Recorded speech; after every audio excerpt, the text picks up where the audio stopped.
ایک مقام پہ حضرت لقمان نے اپنے بیٹے سے کہا تھا کہ بیٹا لفظ نہیں، تیرا نا لہجہ بھی ٹھیک ہونا چاہیے۔ کچھ لوگوں کے لفظ ٹھیک ہوتے ہیں، لہجہ ٹھیک ہے۔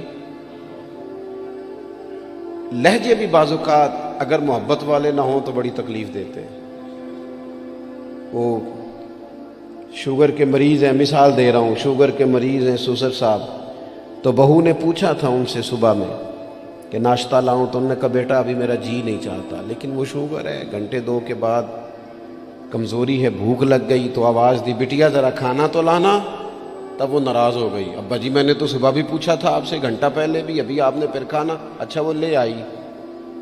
پر برتن ذرا زور سے پٹکے، اس نے دروازہ ذرا زور سے بند کیا۔ بوڑھوں کو اپنی تذلیل محسوس ہوئی، وہ لہجہ ٹھیک نہیں تھا۔ شام کو جب اس کی شکایت ہوئی کہ ذرا اسے سمجھائیے گا، تو وہ کہتی ہے اپنے شوہر سے کہ ابا جی سے پوچھیں بھلا میں نے کہا کیا ہے؟ تو کہا تو اس نے کچھ بھی نہیں۔ لفظ تو بتائے جا سکتے ہیں، کیا جملہ بتائیں، اس نے واقعی کچھ نہیں کہا،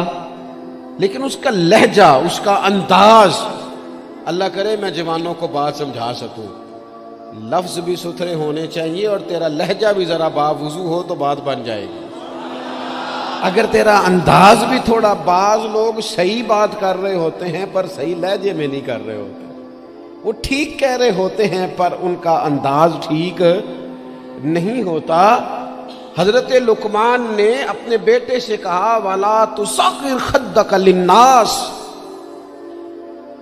بیٹا لوگوں سے منہ ٹیڑھا کر کے بات نہ کرنا، تیرا انداز بھی شستہ ہو، تیرا لہجہ بھی اچھا ہو، تیرا چہرہ ٹیڑھا نہ ہو جب تو لوگوں سے کلام کر رہا ہو۔ میرے دوستو، انداز جب پیار والے ہو جاتے ہیں، لہجے جب خلوص والے ہو جاتے ہیں،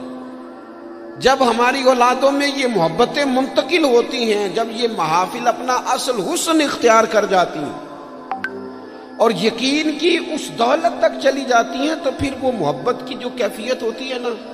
وہ اس طرح کا رخ اختیار کر جاتی ہے کہ جس سے انسان محبت کرتا ہے پھر اس کے لیے وہ جذباتی ہوتا ہے۔ چھوٹے چھوٹے بچے بھی جو ہوتے ہیں نا، چھوٹا بچہ، چلے اگر آپ کا تجربہ نہ ہوا تو یہ تجربہ کر کے دیکھیے گا، چھوٹا بچہ جس کی 4-5 سال عمر ہے نا، اس کے والد کبھی گھر میں اپنی ہی زوجہ سے، آپ کی توجہ ہوگی میری بات پر، والد اگر اپنی ہی اہلیہ سے گھر میں کوئی سخت بات کرتے ہیں نا تو بچے کو پیار ہے ماں سے، ابھی اسے پتہ نہیں ہے بات کیا ہو رہی، ارے ماشاءاللہ، ابھی اسے خبر نہیں ہے کہ بات کیا ہو رہی ہے اور اس کا پس منظر کیا ہے اور پیش منظر کیا ہے، لیکن اگر کوئی تلخ بات والد کرتا ہے نا اپنی بیوی سے، تو بچہ 4-5 سال کا ہے تو ماں کے حق میں کھڑا ہو جاتا ہے، نہیں کھڑا ہو جاتا، کہتا خبردار میری اماں سے بات کوئی نہ کرنا، حالانکہ اسے ابھی پتہ نہیں ہے کہ اس کا پس، اللہ کرے میں آپ کو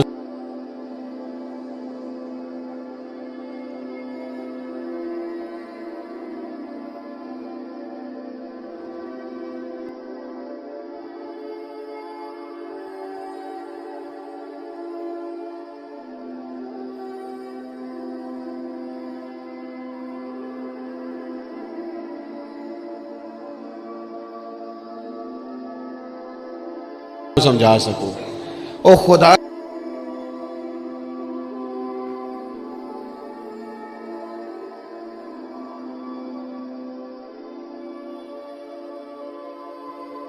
کے بندو 4-5 سال کا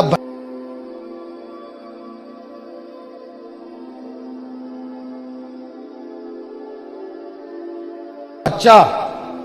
چونکہ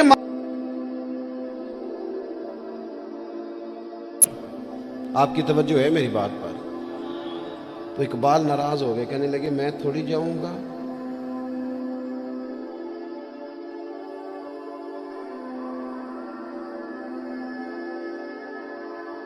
کیا مطلب؟ کہنے لگے اس جگہ چلا جاؤں جہاں میرے نبی پاک کا علم تولا جا رہا ہے۔ کیا بات کر دی تم نے؟ جو تولیں گے، جو پرکھیں گے، جو حدود قائم کریں گے، جو اسے حدود میں بند کریں۔ عاشق رسول ہے، وہ دکان پر بھی عاشق رسول ہی ہے، وہ اپنا کاروبار کر رہا ہے، وہاں بھی محبوب کی محبت ہی بڈھی کی بات کر رہا ہے۔ اور نبی کریم نے فرمایا ہے، حضور نے فرمایا، جو سچا تاجر ہونا کار تجارت رہا ہے پر سچا ہے، فرمایا جو سچا تاجر ہوگا اسے قیامت کے دن اللہ تعالیٰ نبیوں کے ساتھ جگہ عطا فرمائے گا۔ وہ وہاں بھی عشق رسول کا مظاہرہ کرے جب دکانداری کرتا ہے، اس وقت بھی صداقت کا خیال رکھے، سچائی کا خیال رکھے، دیانت کا خیال کرے۔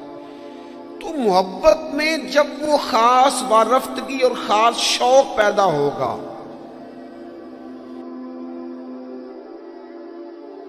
پھر کسی قادیانی کو، کسی بے دین کو موقع نہیں۔ آپ کو پتہ ہے امام اعظم ابو حنیفہ فرماتے ہیں، ایک بات ہے اگر آپ سمجھ سکے تو، امام صاحب فرماتے ہیں کہ معاذ اللہ ثم معاذ اللہ نقل کفر نہ باشد، اگر کسی شخص نے دعوی نبوت کیا اور کسی نے اس سے دلیل مانگی،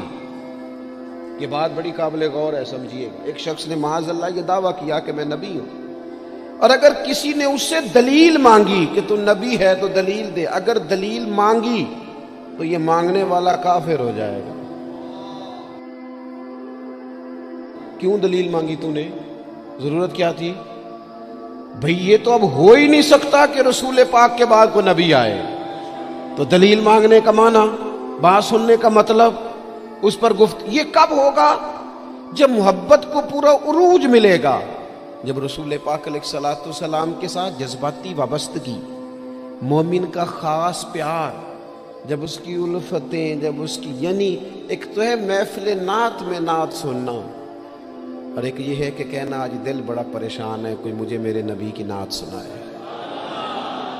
ایک تو یہ ہے کہ محفل میں آ گئے تو محبوب کا تذکرہ کرنا، اور ایک یہ ہے کہ مولانا آج میں بڑی تکلیف میں ہوں،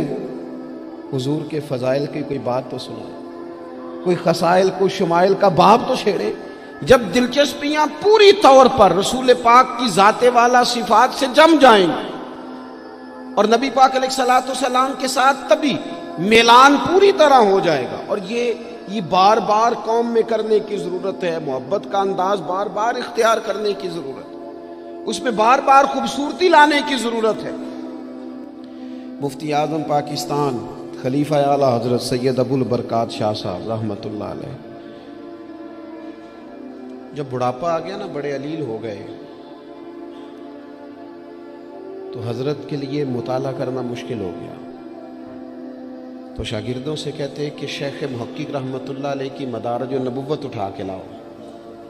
جب وہ کتاب لائی جاتی تو فرماتے اس میں جو محبوب کے فضائل کا باب ہے نا، ذرا مجھے پڑھ پڑھ کے سناؤ، میرا دل ٹھنڈا ہوتا ہے، ذرا نا مجھے محبوب کی باتیں سناؤ، میری نہ اس سے طبیعت لگتی ہے،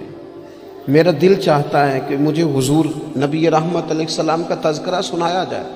ان ساری کیفیات کو میں اپنے اندر محسوس کر۔ میرے عزیز، جب تک یہ خاص رنگ ہم اپنی طبیعت میں پیدا نہیں کرتے اور آنے والی نسل کو یہ منتقل نہیں کرتے، جب تک وہ خوبصورتیاں، دیکھیں حالات رہیں گے، حالات اچھے برے رہتے ہیں۔ ہمارے یہاں کچھ لوگ کہتے ہیں مولانا صاحب، پیر صاحب، آپ کو تو ذمہ داری ہی یہ ہے، پر ہم پریشان بڑے ہیں، اور اتنے مسائل کے بیچ اگر آپ ہمیں کہیں محبت کی بات کریں تو میں آپ سے عرض کروں، مسائل تو سب کے ساتھ رہتے ہیں۔ ہاں، ہمیں یوں لگتا ہے کہ سامنے والا شاید بڑا سکھی ہے۔ میں آپ کو بڑی ذمہ داری سے کہتا ہوں، بڑے لوگ جو ہوتے ہیں نا، ان کے دکھ بھی ذرا بڑے بڑے ہی ہوتے ہیں، ان کے مسائل بھی ذرا بڑے بڑے ہوتے ہیں۔ وہ کسی درویش نے کہا تھا کہ میں دوست تو تھوڑے بناتا ہوں، کیوں؟ فرمایا دوست تھوڑے ہوں تو حق بھی تو تھوڑے ہوتے ہیں۔